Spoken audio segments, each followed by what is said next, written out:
With us now is CBS News Executive Director of Elections and Surveys, Anthony Salvanto. So, Anthony, the battleground state tour begins today. What kind? I mean, obviously, you got Pennsylvania. No, you got Minnesota. I got pulled Minnesota up there. Yeah. So tell me what your graph is showing us.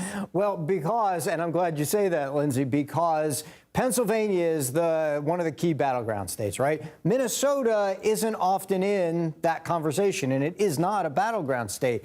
But look, given the fact that the race nationally is even, you might have otherwise expected Minnesota to maybe at least be closer, right? And certainly the Democrats didn't want to have to defend Minnesota. I put this up for that reason, and also just to show you this Kamala is. Harris's Sorry, go ahead. Oh, sorry. I thought I heard you say something.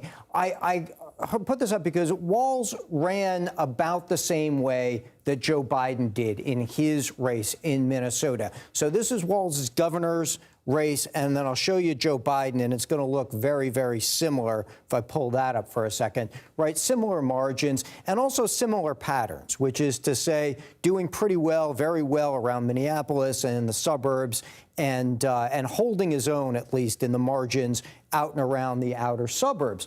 The larger sense here, though, is what does this pick then do, and can it translate to the kind of demographic groups that the Democrats need to at least hold the margin on?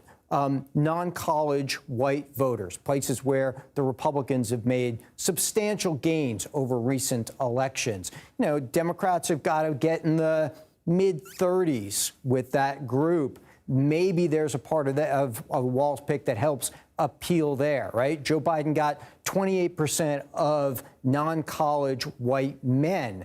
And does Walz help bolster that, maybe bring that number up a little bit? All of that then becomes key, Lindsay, as you go through the other states of Pennsylvania, of a Michigan, of a Minnesota, where, again, getting at least enough of those kinds of groups, if this pick can help the Democrats appeal that way, are going to help with those states for the Democrats, Lindsay.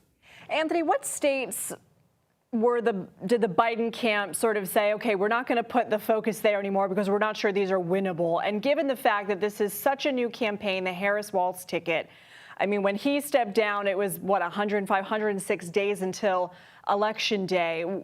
Has that map changed at all for the new Democratic ticket? Well, I think all the battleground states remain close. I know they do.